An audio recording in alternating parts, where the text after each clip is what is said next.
Welcome to the Journey Podcast. I am your host, Josh Valentin, and I am excited to bring you guys today the live Journey Podcast experience. We are actually at this incredible lounge out here in the Tampa Bay area, and we've had past guests that we just interviewed, phenomenal guests. Guys, give it up one last time for all of our guests for today.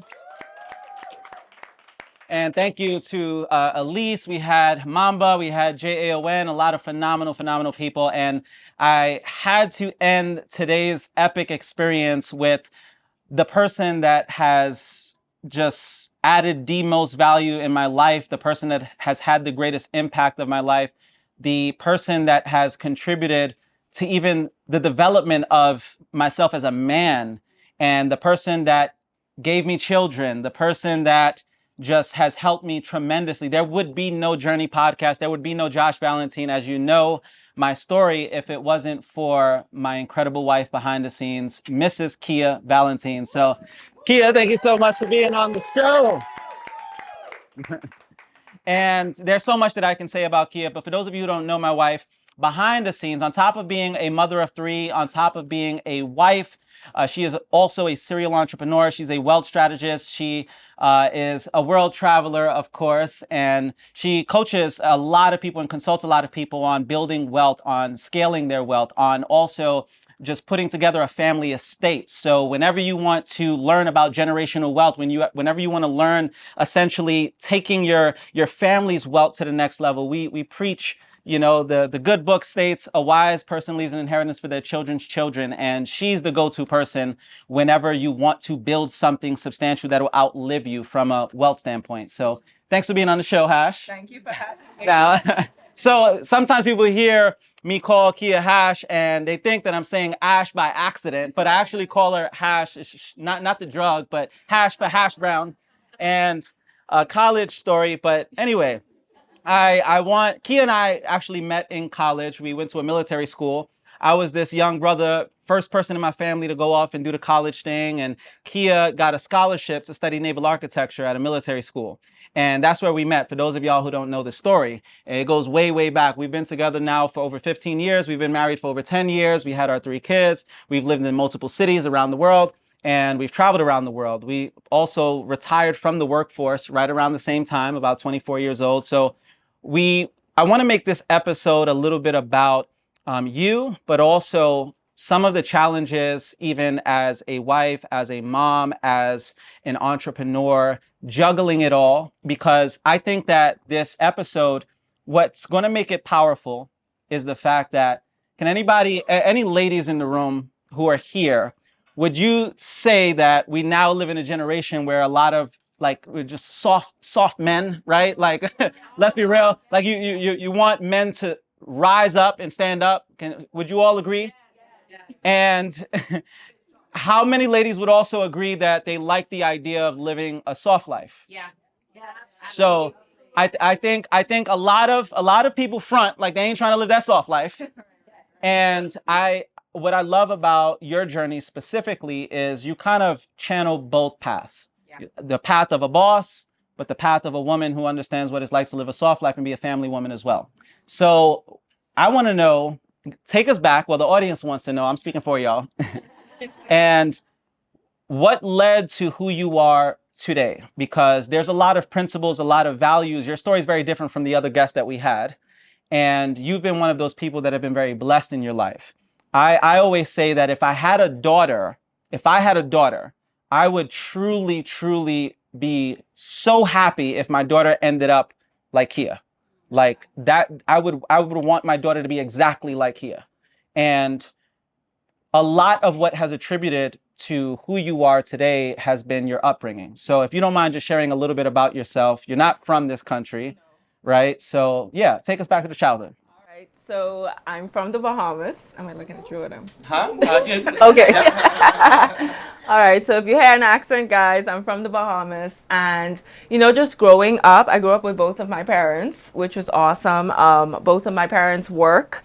My mom was an entrepreneur. I feel like I have that entrepreneurial spirit from her because she was always that woman.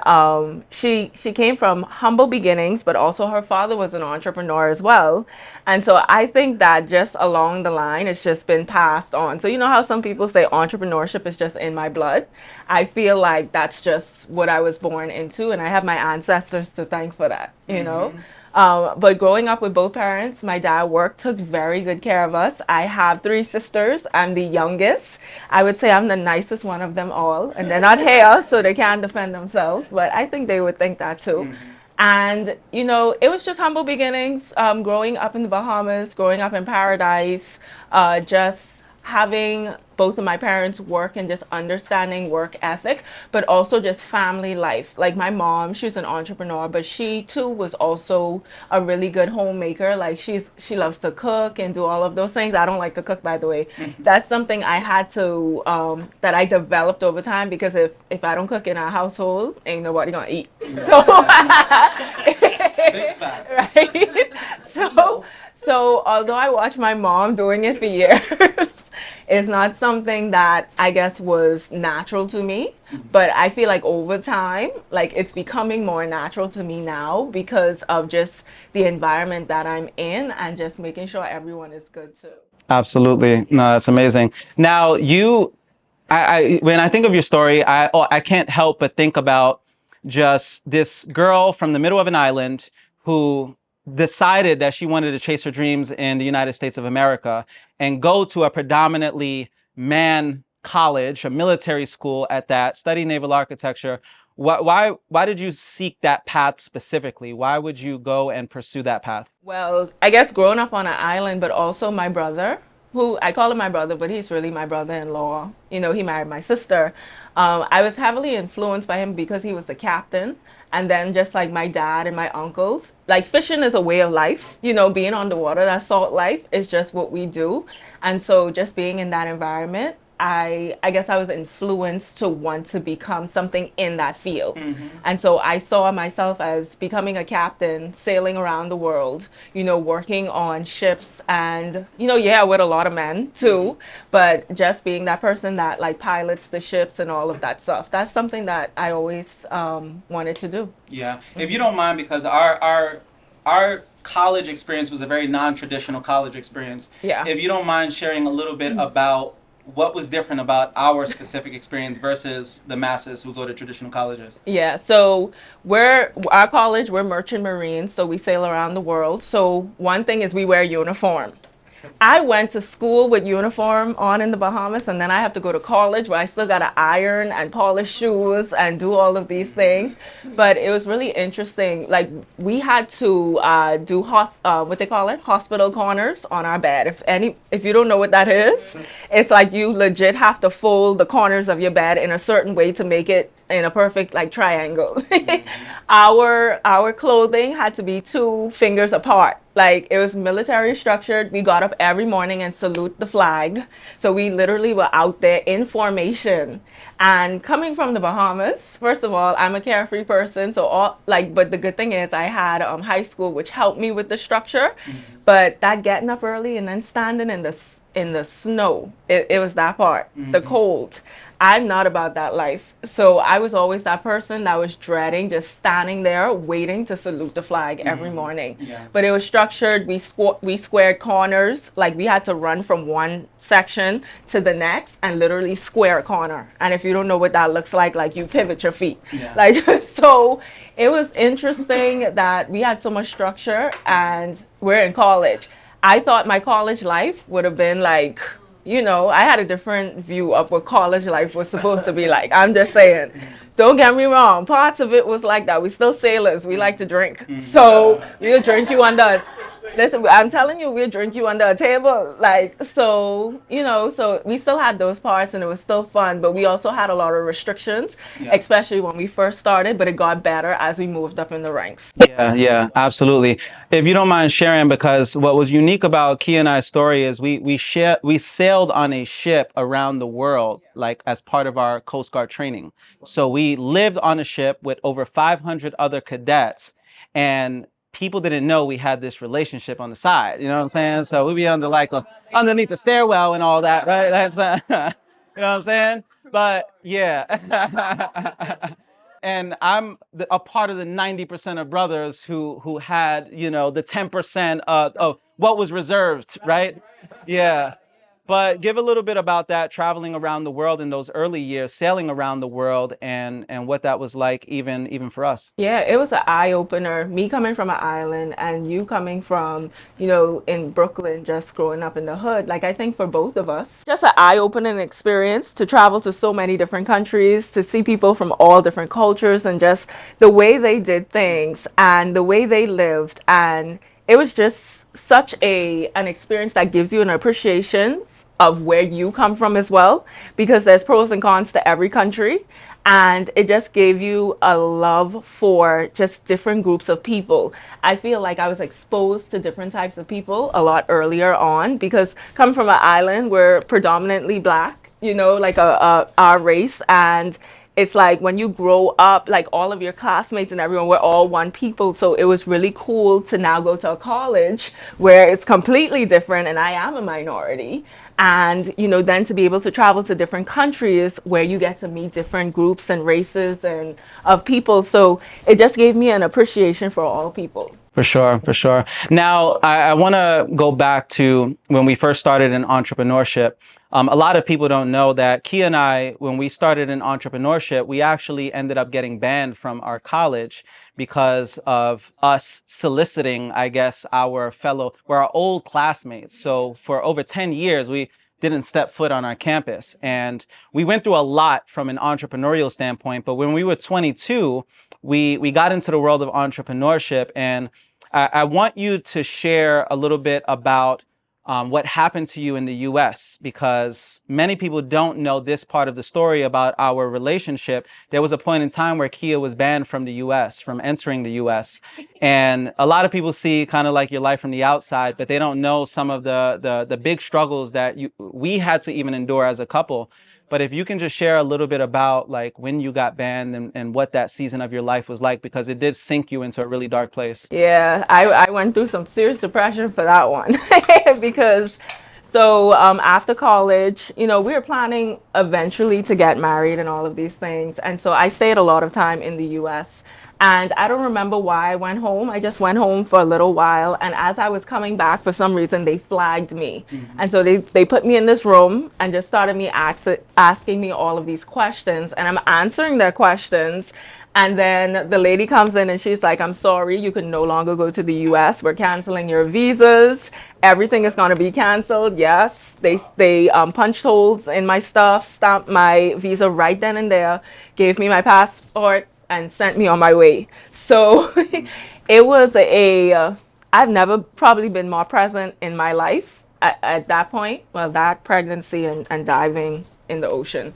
But it was just a sobering effect to the point where it was like, what do you mean I can't go back? I built a life here, you know what I mean? I had someone I was going to marry. I had all of these grand plans. And they say man makes plans and God laughs. And so he was laughing at me that day and I was crying.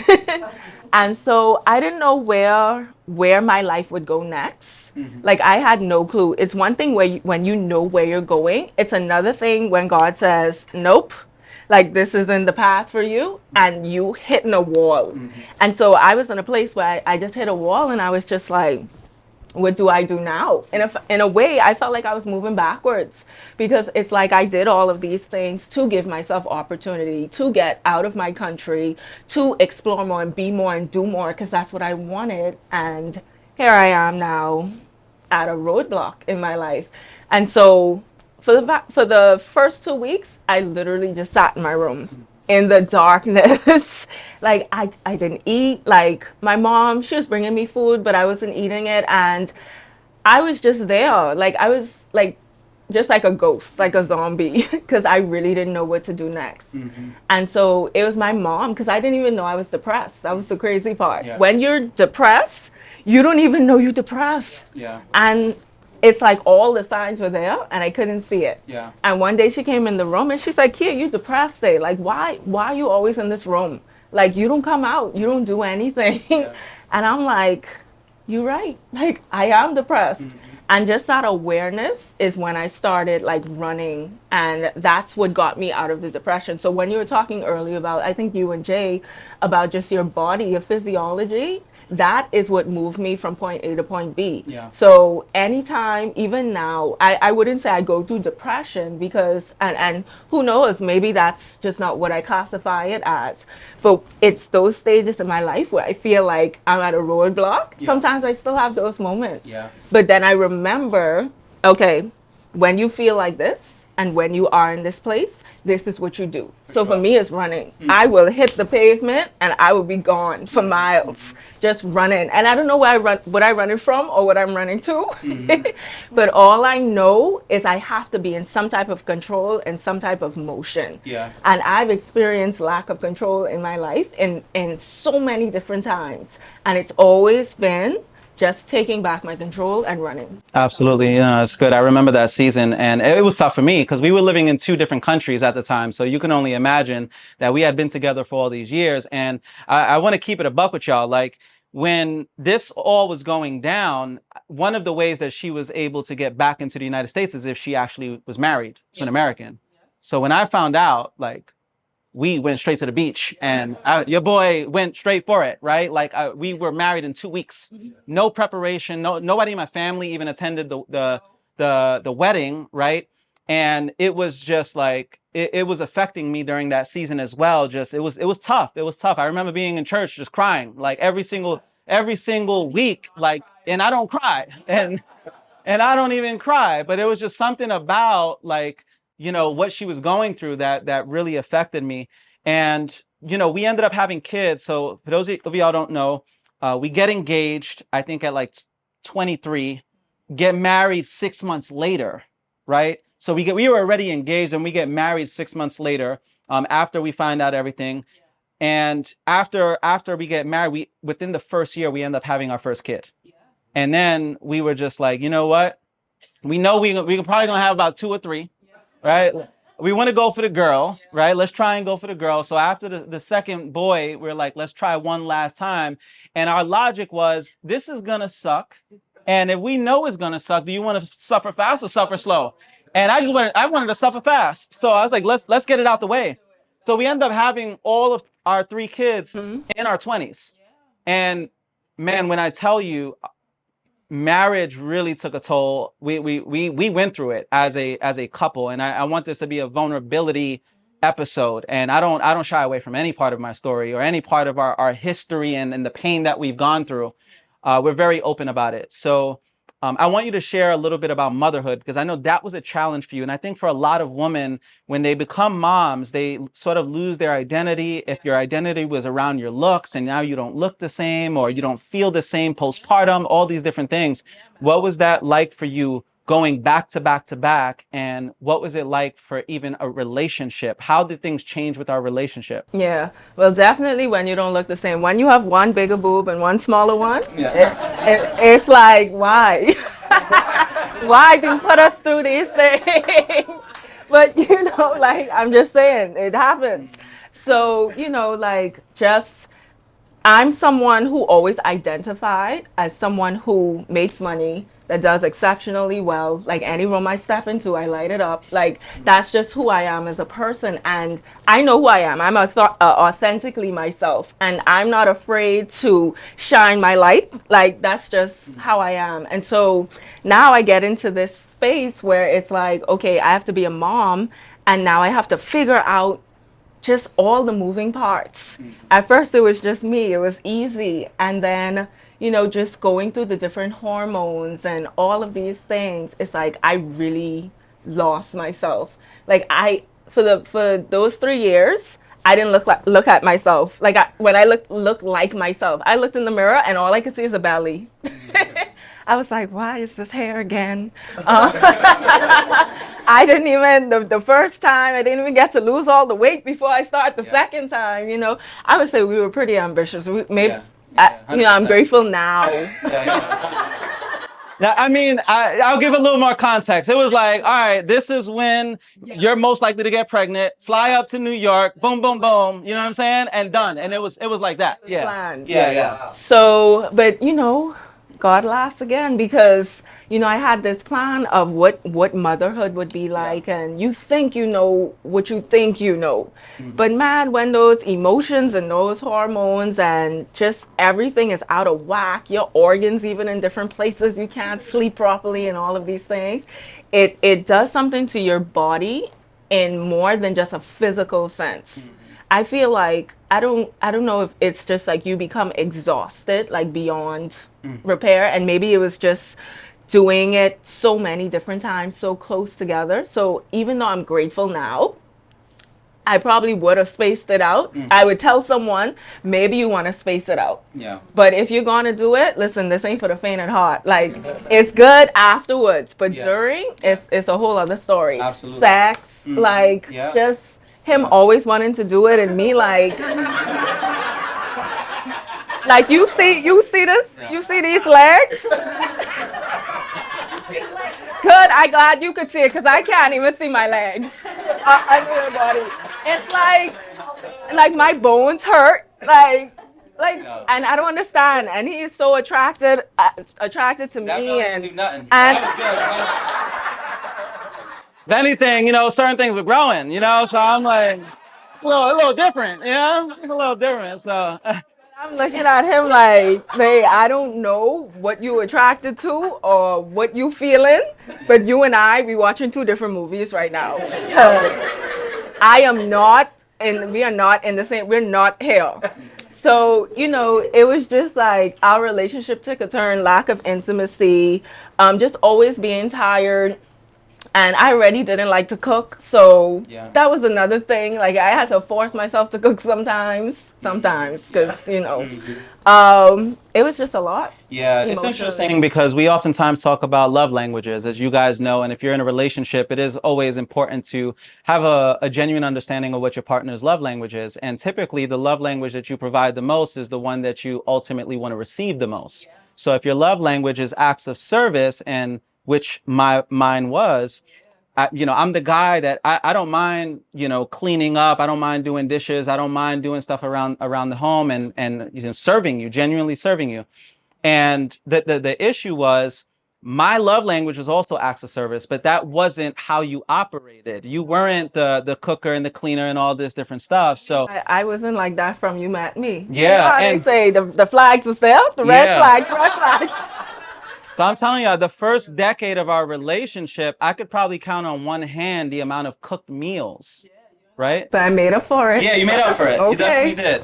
So to go back into just the journey overall, we paid a major price, and there was a point in time where we didn't even think that we were going to make it.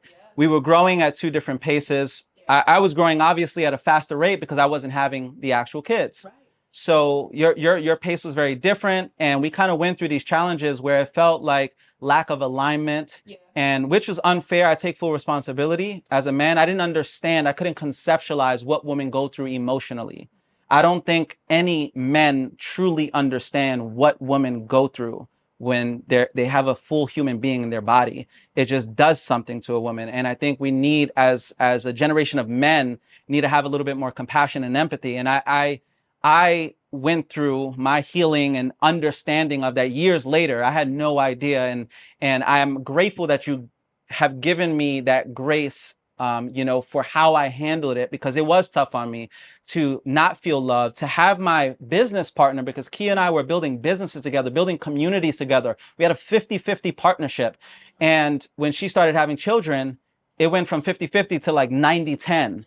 And I was overwhelmed, and I had a lot going on. It was heavy for me. And there was a season where we genuinely didn't feel like we would make it. Yeah. But, I didn't look at it as 90-10. When you look at things from a financial standpoint, You're you would right. say 90-10. Yep. But when you look at we're a team and we're together, Yeah. it's still, Absolutely. it just takes a different form and different shape. Yep. Because at the end of the day, that person now has to take on taking, nurturing the kids and all of that That's good. stuff. Yeah. I Absolutely. feel like we as a society, we put a lot of emphasis on just the financial status of being a couple, not taking into account where it's like, this is more than that. Yeah. It's bringing kids into the world and making sure they become good, Yeah. doing our best as parents to make sure they have For to sure. become good citizens, Yeah, good for human sure. beings. Absolutely. So, yeah. So it's interesting. Years later, we were living in the Bahamas for about 10 years between the Bahamas and New York City. And we end up having our three kids, and now we homeschool our kids. And we're kind of like in a different season. So you've allowed me to sort of go out there. I've accepted my responsibility as a man, as the head of my household, and the burden that comes with that. And it's a lot. You see me go through my mental challenges, and sometimes like I'm down and out because it's just overwhelming, like a lot of things to just have to deal with. And I want you to share a little bit about what the journey is like, even allowing a partner to take that full responsibility and being a full-time mom, because a lot of women can't really relate these days to what that actually looks like to homeschool your kids, to even have your side hustles, your side businesses, and cook and clean and do the homeschooling, which you do 90% of. But what is that like? And do you even recommend it for women these days? Especially a woman, yeah, Mamba, super ambitious, right? And you can only imagine being a woman like that and be thrown into this more, I don't want to call it submissive, but just allowing another human being to provide and protect and lead and all these different things. Yeah, it was tough for me, even though I come from a family that my mom is a badass entrepreneur. Let me just say, she is a boss. But my dad is a provider and protector, like bar none. Like they actually like, and my mom's a great house mom too. Like, it's interesting, maybe because she's an entrepreneur, I look at my life now and I say it's kind of similar, because you take care of our family and all of that stuff, but I still run my businesses. I'm still cooking and cleaning and homeschooling and all of these things. And I wouldn't say I recommend it for every person. I'm saying it is possible, but just know you're going to be very tired a lot of the times. You're going to be depleted sometimes, but what has really helped me is the vision of what I have. I want my kids to grow up in that environment. When I think about school and just all of the different influences and just all of the things kids have to deal with today that we did not have to deal with, So true. it's like I want to provide an environment for them that they could be kids and they don't have to be exposed to so many things, and they can, grow along their journey and stuff like that. So I wouldn't recommend it for everyone, but I would say it's worth it depending on what your vision for your family Absolutely. is. And I had to get on board with both of us being on the same page, Yeah. because it is easy to think of it more one-sided, but then when you think of all of the benefits, it's like, okay, it may be rough now, but the boys are getting older. Yeah, absolutely. Eventually, they'll be able to sit down by themselves, and I don't have to shout at them a million times to sit their butts down. And they're in class. I'm like, how y'all in class, running from one side to the next? So it gets easier and it gets better. So I look at it as it is a moving target. Yeah. It's not always going to be this, but while it is this, let me at least be present and enjoy this moment, Absolutely. because it's the only one I'm getting with them. Yeah, for sure. After that, For sure. I don't know what is next. Definitely. So I do my best every day to zone in on what's important. Yeah, for sure. Yeah. On the topic of family, I just want to really emphasize our philosophy around building generational wealth and thinking for generations down the road. Keia and I have a lot of these conversations, and today you do a lot of wealth strategy and estate planning and things like that. And we have a lot of these conversations about just what it looks like. And I know you study the Rockefellers, you study like families that have gone on to create legacy families, but also families like the Vanderbilts that have also squandered the wealth, right? because of lack of values or principles or strategy. What would you recommend in a nutshell? It doesn't have to be long and drawn out, but what would you recommend for people who are genuinely like, you know what, I want to be the person to build that generational wealth. I want to break that generational cycle and leave something behind, because I can't remember my great grandfather's name. I can't remember my great grandmother's name. Why is that? Because they didn't leave me anything. So how can I be the very first one on top of the fireplace, where all of the lineage is like, man, that was the one that changed everything for us? What would you suggest for the audience when it comes to being that first generational wealth builder? Well, I would say first you have to create like some type of playbook, right? Like having family meetings. Number one, it's like you should have those consistently. My kids, Josh, we sit down and we have a meeting at our dinner table. We talk about finances. We talk about what we're going to do for the summer. Like we plan it out. We involve them because it involves them. And so just leading by example, doing the things that these great families that have been able to have generational wealth, and I mean generational wealth, what I've noticed is not just about finances. It's about family values and principles. Yeah. And having those meetups, those togetherness, and discussing things that involves the family. Like you have to be intentional about those things. You can't just give them a bunch of money and don't spend time with them, or don't have conversations with your kids. Like start there. Absolutely. Yeah. Absolutely. I know that you're getting ready to launch your podcast, which I'm really excited about, the Rich Auntie podcast. Thank you.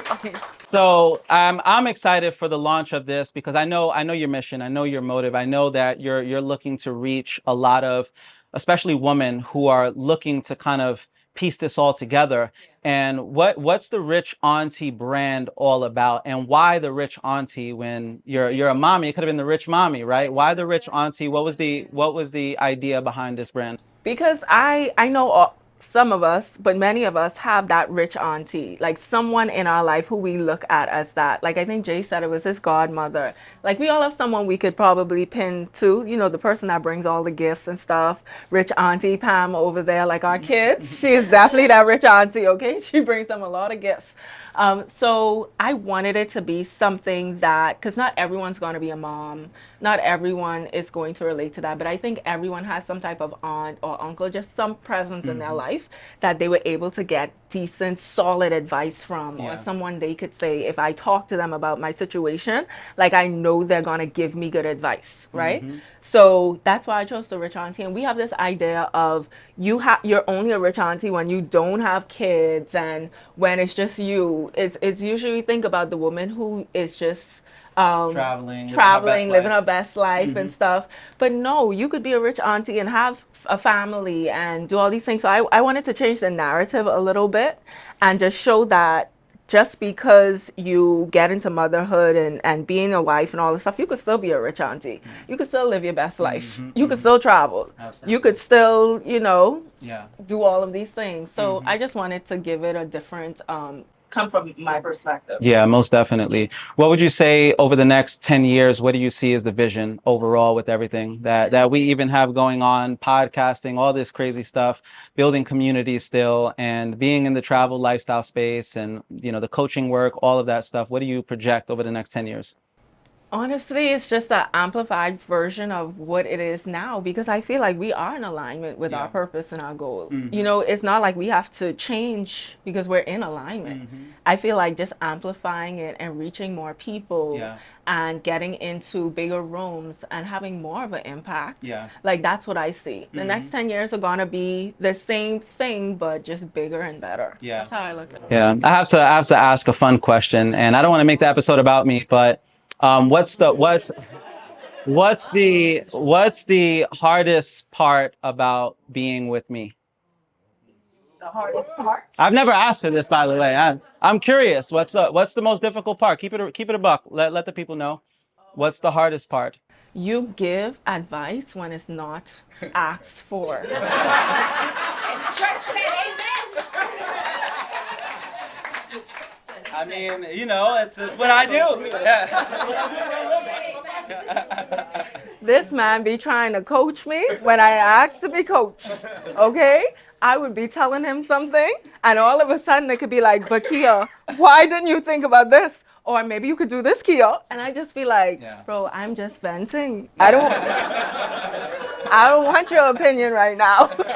But I know I'm gonna get it. And I know I know that you're coming from a good place, Yeah. and a place of wanting to push me to be better Yeah. and stuff. So I always have to say, okay, because I get mad and I Yeah. push back, and all of a sudden I'm in this corner and he's somewhere else. But in that corner and in that space, when I'm reflecting on what he said, and I'm really taking it in now, because I may have heard you, but I didn't listen. I was just annoyed by the tone Yeah. that you may have used. For sure. And I sit there and I say to myself, what was he really saying? Let me replay it. And I'm like, you know what? That makes sense, Yeah. I should do that. Yeah. That's a good idea.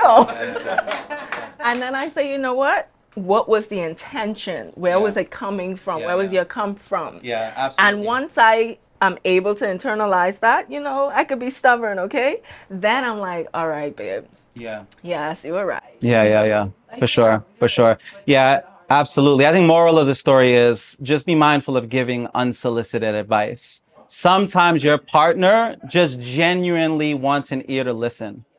That's what it is. Just that's what I've had to learn the hard way. And sometimes, as the old cliche saying goes, it's not what you say, it's how you say it. It's the delivery. And over the years, I've had to really learn on my delivery. I've had to learn when to bite my tongue and know when is the right time to talk and the right time not to. And I appreciate you holding space for me all these years and allowing me to give my unsolicited advice. But any last words that you would like to leave the audience with before we bring it in for a landing here? Just whatever you're working on, just know that it's going to take more time than you think, more money than you think, more manpower than you think. So, and this is just from my engineering background. Always overcompensate. So if you know your deal, whatever you're doing is 100K, just make sure that you have a plan to save a little bit more than that to accomplish your goal. Because the last thing you want to do is not have enough funds to be able to complete whatever it is that you're doing. Just understand it's going to take more time. So be patient, but work diligently at the same time. And the manpower, like have good people in your corner. Like nothing that we've been able to accomplish today has been done solely. Yeah. Like, yes, you see the face and everything, but at the end of the day, the people that we have that we do life with, like they're the real the MVPs. Like Yeah. they really are. And so just understand that no matter what it is that you're doing, like make sure that you surround yourself with good people too. Absolutely. And I'll just say one last statement for the people who are in relationships.